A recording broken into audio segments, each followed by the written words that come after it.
नहीं नहीं, जो तुर्क हैं उनसे ही पूछिए कि वो अपना रिश्ता कहाँ से बताते हैं।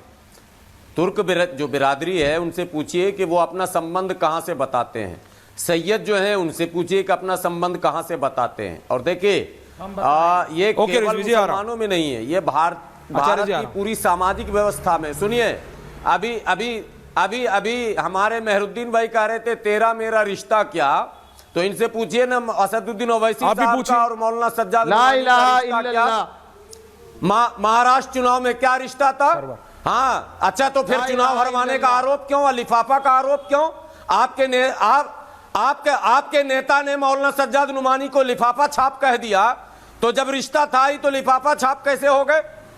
ये सब बेकार की बातें हैं। धार्मिक उन्माद पैदा करने के लिए एमआईएम को ट्रेनिंग दी जा रही है, आरएसएस के रास्ते पर चलना। चीजों की बात को लेकर अगर आप यहाँ पर रुकिए हाफिज साहब सुनिए। नहीं, मंच का क्या मतलब है? जो सच है बोलो ना यार, मंच का क्या मामला है? जो हमारे मतलब टीवी पे कुछ और सर सुन तो लीजिए। मेहरुद्दीन रंगरेज भाई से पूछिए, ऐश्वर्या जी, हाँ इनके बिरादरी के एक गद्दी नशी बता दीजिए पूरे भारत में जो खानका के गद्दी नशी हो, पूछिए तो। मैं बता रहा हूं आपको, सुनिए। हाँ बताओ। अजमेर की दरगाह है, वहां पर रंगरेज समाज का एक मजार भी है, हाँ, वहां पर गद्दा नशीन भी है। आप कैसी बातें कर रहे हैं? देश में जितने भी मुसलमान हैं सबका सैयद सरवर चिश्ती है। अरे सैयद सरवर चिश्ती है, जबरदस्ती जातियों में बांटने का काम, जबरदस्ती मत कीजिए। भाजपा की टूल किट बनकर काम कर रहे हैं। अरे गुलाम सरवर जी, नहीं आप सुनिए। अरे टूल किट तो आप हैं, आपके नेता हैं जो तेरा मेरा रिश्ता करके बर्बाद कर रहे हैं। आप हिंदुओं को प्रोवोक कर रहे हैं। योगी जी को कह रहे हैं हिंदुओं एक हो जाओ, ओवैसी साहब कह रहे हैं मुसलमानों एक हो जाओ, और पार्टियों में गठबंधन नहीं करेंगे। 2 मिनट दीजिए, टाइम है मेरे पास। गठबंधन आप करते हैं, आपने पीस पार्टी से गठबंधन किया, आपने यूडीएफ से गठबंधन किया। अगर रिश्ता एक था तो अलग चुनाव क्यों लड़ गए? रिश्ता जब एक था तो चुनाव लड़ जाते ना एक साथ। राजनीतिक अलग बात होती है। मुस्लिम पार्टियों को तो आप कहते हैं खुद का, खुद आते हैं भाजपा के इशारे पर चलते हैं। जो भाषा योगी जी की हिंदुओं के प्रति, वही भाषा ओवैसी जी की मुसलमानों के प्रति दुनिया जानती है। योगी जी कहते हैं हिंदुओं एक हो जाओ, ओवैसी कहते हैं मुसलमानों एक हो जाओ। क्या नफरत है मेरे भाई? अरे आपको नरेंद्र मोदी से नफरत करनी चाहिए। का क्या मामला? आपको मोदी जी से, योगी जी से नफरत करनी चाहिए जो मुसलमानों को खुले। अरे दोनों बराबर है, बात कर रहे हैं। एक रास्ता है, जो भी नेता बोले मुसलमानों एक हो जाओ वो आरएसएस का आदमी है। बोलते जो भी बोले एक हो जाओ वो आरएसएस का आदमी है। तो क्या गलत बात है? खुद एक होंगे नहीं। प्रेम शुक्ला जी को एक कर रहे हैं, यहाँ भी आरएसएस आ गई भाई। एक होंगे नहीं, ये कह रहे कि मुसलमान एकता की जो बात करे वो भी आरएसएस का आदमी है। इनका बाकी सब छोड़ो, आरएसएस के प्रति जो प्रेम है वो अलग ही लेवल पे है। रिजवी साहब ओनली दीस 3। आचार्य माफी चाहता हूं, आपको बराबर का टाइम दूंगा। आई प्रॉमिस, चाहे एक्सटेंड करूं चाहे ब्रेक ड्रॉप कर दूं। हाँ नहीं एक सेकंड, ओनली 3 पीपल, सरवर साहब, रंगरेज जी एंड रिजवी साहब, ओनली दीस 3। रिजवी साहब आपने दोनों को सुना, अब मैं चाहता हूं ओनली दीस 3 हटाओ मेरे को। देखिए सबसे पहले तो मैं मुझे एक गाना, जब बार बार बाबर का जिक्र आ रहा है तो एक गाना याद आ रहा है, मैं क्या करूं राम मुझे बाबर मिल गया।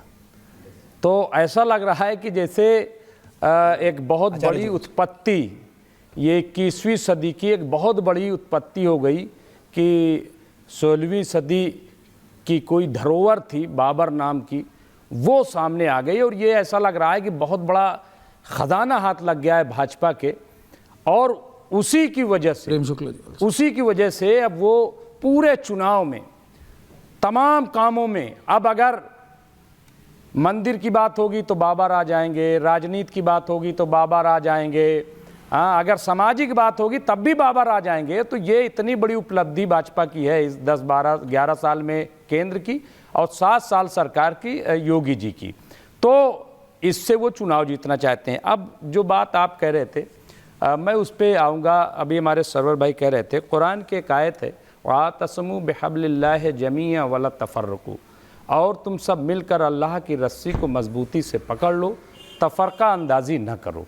ये कुरान की आयत है और इसमें साफ साफ कहा गया है कि और तुम सब मिलकर अल्लाह की रस्सी को मजबूती से पकड़ लो। अब आप सरवर साहब बताइए कि क्या कहा क्या कि आप जो है किस मसलक से ताल्लुक रखते तो हैं, ये आप ये किस सवाल तरह। मौलाना सज्जाद नोमानी साहब से पूछिए। नहीं, एक मिनट, ओवैसी साहब से एक मिनट, पूछिए। मैं वही कह रहा हूं, मैं जो राजनीति कर रहे हैं मैं उनकी बात नहीं एक कर रहा हूं। नेता को जेल भिजवाते हैं। लेकिन मैं क्या, नहीं तो फिर किस में बात कर रहे हैं? सुनिए, फिर तंजीमें अलग क्यों? सुनिए, आपकी तंजीमें अलग क्यों? देखिए, पर्सनल लॉ बोर्ड से, देखिए पर्सनल लॉ सरवर बोर्ड साहब, से एक ढांचा सुन लीजिए। सलमान नहीं, नदवी साहब फैमिली को भी क्यों होती है बाहर किया सरवर गया? साहब, सरवर साहब, एक घर में फैमिली होती है, उसमें एक छोटा नहीं, होता है, एक बड़ा होता है, एक बाप होता है, एक बेटा होता है, एक बहन होती है, एक माँ होता है, एक चाचा होता है। एक मिनट सरवर साहब, एक मिनट रुक जाइए ना, मैंने तो आपके बीच में नहीं बोला। देखिए, आप समझिए, फिर जब आप समझना चाहे तो समझिए, इस तरीके से बात नहीं होती सरवर साहब। मैं समझ रहा हूं, आप नहीं समझ रहे हैं। सलमान नदवी साहब को नदवा से निकाला गया, नहीं, पर्सनल लॉ बोर्ड से निकाला गया, क्यों? बात कर रहे हैं वासुदेव कुटुंबकम। वासुदेव कुटुंबकम आ गया? आप बताइए, पूरी दुनिया जो है वो एक गांव है। प्रेम शुक्ला जी, तो फिर अगर कोई बीच में अरब वासुदेव का है, कुटुंबकम आ गया? कोई आपने जो सुना अरे नहीं? क्यों नहीं आएगा? बिल्कुल आएगा, नहीं, आना चाहिए। में आपको ऐश्वर्या नहीं, आना चाहिए। मैं किसी के आराध्य पे नहीं बोलता, जो मुझे पता नहीं इसमें आराध्य क्या? One on one। हमारे आराध्य 1,24,000 रिजवी साहब और सरवर साहब, कमाल हो गया। आराध्य क्या बात है? नहीं, आप सरवर साहब से बात कीजिए। नहीं, मैं वही कह रहा हूं। देखिए, ऐसा है कि कुरान में एक भी कहा बात गया हुई कि नहीं, दूसरे तमाम पे चले जितने अरे भाई, अभी भारत की बात करो ना आप। नहीं, भारत की क्या बात करें, आप बताइए। क्या अगर आप ये कह रहे हो कि सैयद होना क्या गुनाह है? नहीं, सैयद होना गुनाह है क्या? नदवी मुसलमान है या नहीं है? सैयद होना गुनाह है क्या? बताइए आप। अरे अजीब मसला है, फिर उल्टी बात कर रहे हो। नहीं, सैयद का खानदान कहां से है ये बताइए।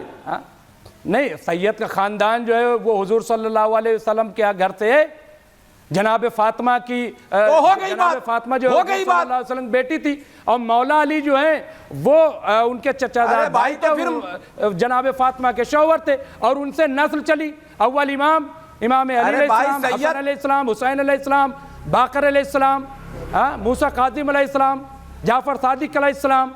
सर, आप हिस्ट्री में जा रहे हैं, किसी दिन आई विल, नहीं, यही है। मैं देखिए हसन अलैहिस्सलाम, रिजवी साहब, देखिए ये पॉडकास्ट, देखिए आप इतना पॉडकास्ट करने लगे कि आप सब लोग मोनोलॉग के फॉर्मेट में, भाई मैं बता रहा हूं, मोनोलॉग के फॉर्मेट में मत जाइए। मैं शजरा बता रहा हूं। मैं कह रहा था संभल में विदेशी मुसलमान कहां से आए? नहीं, संभल में विदेशी मुसलमान कहां से आए? आप कहां पहुंच गए सर? ये मोनोलॉग का फॉर्मेट नहीं, कोई विदेशी नहीं। प्रेम शुक्ला जी विदेशी नहीं, सब भारतीय हैं। सरवर साहब, और 10 सेकंड आंसर उसके बाद आचार्य जी के पास जा, इसलिए कोई विदेशी नहीं, चाहे वो जिस तबके से। रिजवी साहब आचार्य जी, ओके, प्रेम जी आ रहा हूं। मुझे लग रहा है ये सब बकवास बात है। आज सरवर साहब बकवास कर रहे हैं क्या? नहीं, आप ऐसे क्यों बोलते हैं, शब्द मत ऐसे। अरे भाई, हम कह रहे हैं कि सब में उलझने की जरूरत क्या है? आज जो मुद्दा है उस पे बात करो। आज जो इशू, मैं मुद्दे पे तो बात कर रहा हूं, सरवर साहब मुद्दे पे बात नहीं कर रहे हैं। ज्यादती हुई है, मैं कह रहा हूं गलत हुआ है, नहीं होना चाहिए सरवर साहब के साथ ज्यादती, तो उसकी लड़ाई लड़िए ना। लेकिन ये कि कोई सैयद है, अरे सैयद में भी तो हो सकता है कि जालिम निकल जाए। बहुत सारे ऐसे लोग हैं, हो सकता है कोई मजलूम भी हो। और सैयद थे तो क्या 72 करबला में कत्ल नहीं किए गए?